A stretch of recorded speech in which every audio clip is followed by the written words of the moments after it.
Hello' dear student, আজি তোমালোকৰ দশমমান শ্ৰেণীৰ সমান্তৰ প্ৰগতি নামৰ চেপ্টাৰটো আমি আলোচনা কৰিম। আশা কৰোঁ সকলোৱে শেষলৈ মনোযোগ দি শুনিব। সমান্তৰ প্ৰগতি হ'ল প্ৰথম এটা সংখ্যা শ্ৰেণীৰ পৰা দ্বিতীয় সংখ্যা শ্ৰেণীটোৰ যিটো পাৰ্থক্য সদায় একে ক্ৰমত আগবঢ়া বা কমা যিটো ছিষ্টেম, তাক সমান্তৰ প্ৰগতি বুলি কোৱা হয়। উদাহৰণ হিচাপে আমি যদি 2 লওঁ, 4 লওঁ, 6 লওঁ, 8 লওঁ, এই প্ৰথম পদৰ পৰা দ্বিতীয় পদৰ পাৰ্থক্য +2, দ্বিতীয় পদৰ পৰা তৃতীয় পদৰ পাৰ্থক্য +2, তৃতীয় পদৰ পৰা চতুৰ্থ পদলৈ যিটো পাৰ্থক্য +2, গতিকে 2কৈ আগবাঢ়িছে মানে ইয়াৰ পাৰ্থক্য যদি একে হয়, গতিকে এই সংখ্যাটো এটা সমান্তৰ প্ৰগতিত আছে। তোমালোকক এই পাঠটোত পাবা যে কোনো এটা সংখ্যা সমান্তৰ প্ৰগতি গঠন কৰিছে নে কৰা নাই, আমি তোমালোকক পিছত কৰাম। এতিয়া তোমালোকে এটা চমুকৈ আভাস লোৱা যে সমান্তৰ প্ৰগতি মানে হ'ল সমান সমানকে আগবঢ়া বা সমানকে ঘাটি যোৱা যি ছিষ্টেম, তাক সমান্তৰ প্ৰগতি বুলি কোৱা হয়। এতিয়া আমি তোমালোকৰ সমান্তৰ প্ৰগতিৰ যিটো প্ৰথম চেপ্টাৰ নহয়, প্ৰথম উদাহৰণ 1 যিটো, সেইটো আমি আলোচনা কৰিম। আশা কৰোঁ সকলোৱে অলপ মনোযোগ দি শুনিব। উদাহৰণ 1 আছে 3/2, 1/2, -1/2, -3/2। এই সমান্তৰ প্ৰগতিটোৰ প্ৰথম পদ আছে a আৰু সাধাৰণ অন্তৰ d আমাক উলিয়াব লাগে। গতিকে আমি নিশ্চয় জানো যে উদাহৰণ 1 প্ৰথম পদ মানে হ'ল সমান্তৰ প্ৰগতিটোৰ যিটো প্ৰথম সংখ্যা a, প্ৰথম পদ কিমান দিয়া আছে আমাৰ 3/2। আমাক ইয়াত উলিয়াব লাগে ডিৰ মান, মানে সাধাৰণ অন্তৰ d কিমান হ'ব। যিটো দ্বিতীয় পদ মানে a2, প্ৰথম পদ মানে a2ৰ পৰা আমি a1 প্ৰথম পদ বাদ দিম। a2ৰ মান কিমান দিয়া আছে 1/2, তাৰ পৰা আমি বাদ দিম a1ৰ মান কিমান 3/2, গতিকে 3/2 বাদ দিলে কিমান ওলায় 2 আৰু 2ৰ লসাগু 2 ল'ম। এই 2 দি 2ক পূৰণ কৰিলে একবাৰ, 1 পূৰণ 1 1, তাৰ পৰা বিয়োগ চিন আছে, বিয়োগ দিছো, 2 দি 2ক আকৌ পূৰণ কৰিম, একবাৰ যায়, 2 পূৰণ 2 একবাৰ, সেই 1 দি 3ক পূৰণ কৰিম, 3 × 1 = 3, গতিকে আমাৰ মান ওলাব +1 আৰু -3 যোগ কৰিলে কিমান হয় -2 হয়, আৰু তলত 2 থাকিল, গতিকে -2/2 মানে হ'ল -1। আমাৰ সাধাৰণ অন্তৰ ওলাল -1। এতিয়া আমি উদাহৰণ 1টো আমি কৰিলোঁ। এতিয়া আমি আৰম্ভ কৰিম উদাহৰণ 2। উদাহৰণটোত দিয়া আছে তলৰ সংখ্যাৰ তালিকাবিলাকৰ কোনবিলাকে সমান্তৰ প্ৰগতি গঠন কৰিছে। যদি এইবিলাকে সমান্তৰ প্ৰগতি গঠন কৰিছে, তেনেহ'লে প্ৰতিটোৰে দুটাকৈ পশ্চাদৱৰ্তী পদ লিখা। ইয়াত তোমালোকে চোৱা, উদাহৰণটোত 1 নম্বৰ অংকটো আছে 4, 10, 16, 22, আৰু এনেকে AP2 গঠন কৰিছে, মানে সমান্তৰ প্ৰগতিটো গঠন কৰিছে। ইয়াত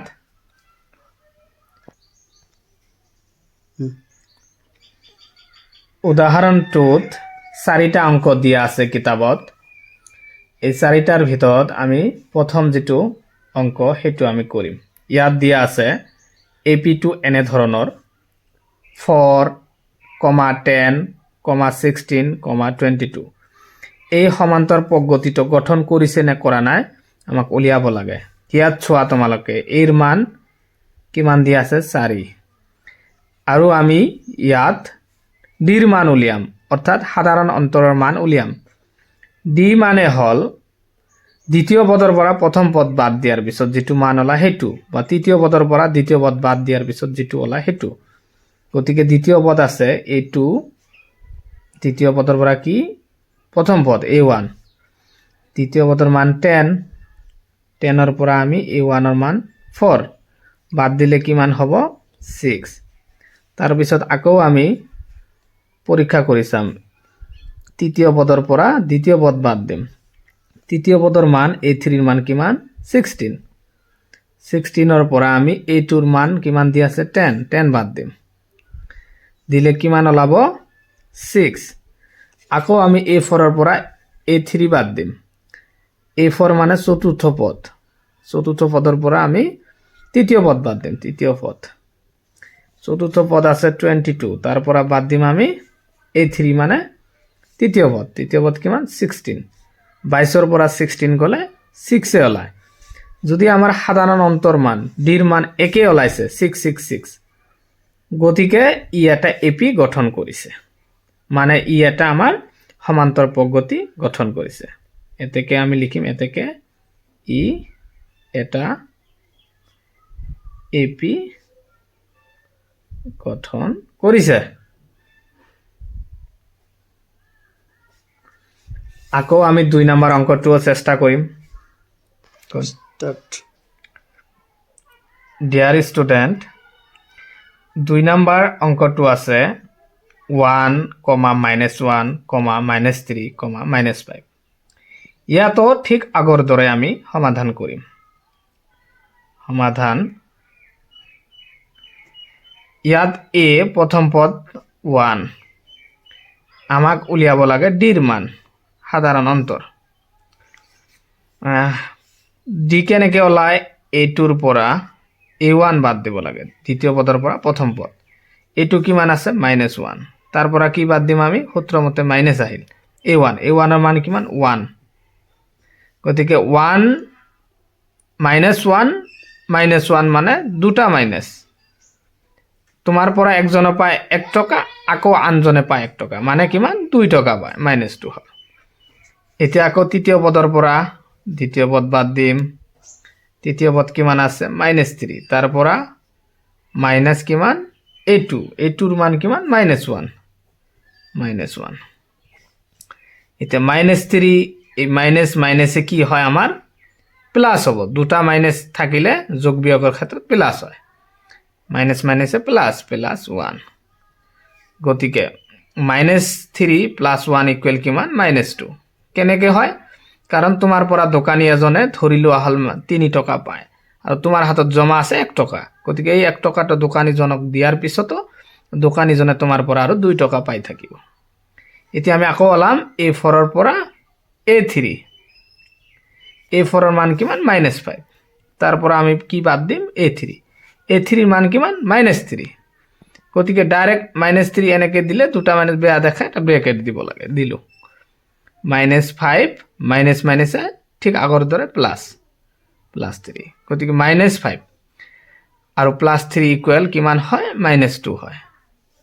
আগৰ দৰে দোকানী এজনে ধৰি লোৱা হল তোমাৰ পৰা পায় 5 টকা আৰু তোমাৰ হাতত জমা আছে 3 টকা, এই 3 টকাটো দোকানীজনক দিয়াৰ পিছতো দোকানীজনে তোমাৰ হাতৰ পৰা কিমান পাই থাকিব 2 টকা পাই থাকিব।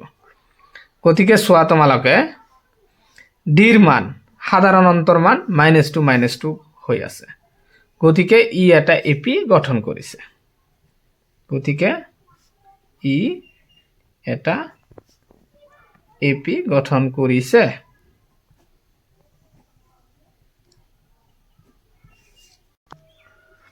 ডিয়াৰ ষ্টুডেণ্ট, এতিয়া 3 নম্বৰ অংকটো আমি কৰিম।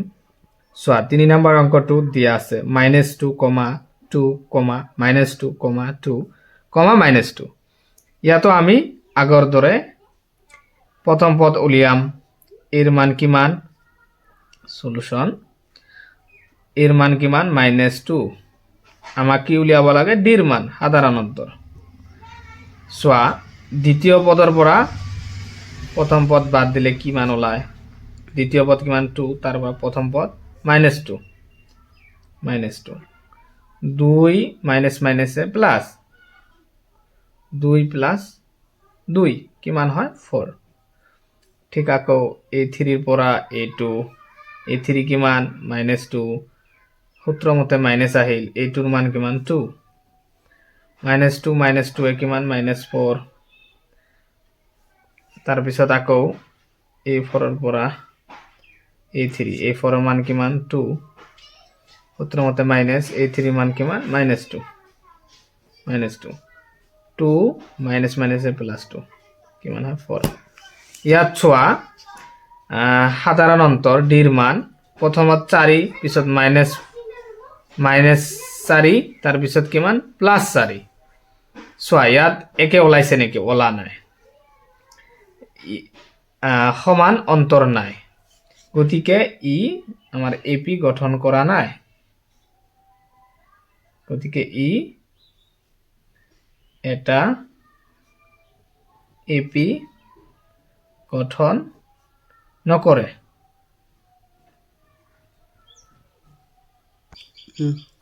এতিয়া আমি 4 নম্বৰ অংকটো কৰিম 4 নম্বৰ অংকটোত দিয়া আছে 1, 1, 1, 2, 2, 2, 3, 3, 3 ইয়াত চোৱা প্ৰথম পদ এৰ মান কিমান 1 আমাক উলিয়াব লাগে সাধাৰণ অন্তৰ d ৰ মান কেনেকে ওলায় আগৰ দৰে এইটোৰ পৰা a1 বাদ দিব লাগে এইটোৰ মান কিমান 1 1 ৰ পৰা কিমান a1 ৰ মান a1 ৰ মান 1 গতিকে 1 ৰ পৰা 1 গলে 0 আকৌ a3 ৰ পৰা a2 বাদ দিম আমি a3 ৰ মান কিমান 1 1 ৰ পৰা আকৌ a2 ৰ মান কিমান 1 এই দিয়া আছে 1 ৰ পৰা 1 গলে 0 এইবাৰ a4 ৰ পৰা a3 বাদ দিম a4 ৰ মান কিমান 2 a1 a2 a3 a4 a4 ৰ মান কিমান 2 2 ৰ পৰা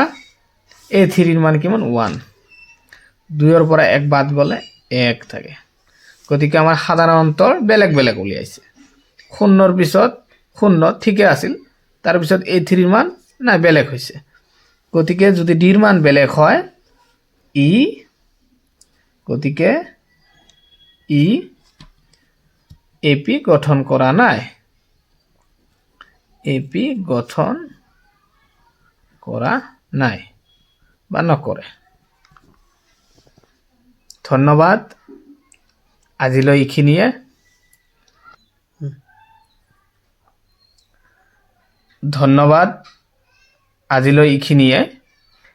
নেক্সট তোমালোকে 5.1 ৰ অংকবিলাক পাবলৈ আমাৰ চেনেলটোৰ সৈতে জড়িত হৈ থাকা আজিৰ এই ভিডিঅ'টোক লাইক কৰা শ্বেয়াৰ কৰা কমেন্ট কৰা আৰু 5.1 ৰ অংকবিলাক পাবলৈ তোমালোকে ওয়েট কৰি থাকা নেক্সট পাই যাবা ভিডিঅ'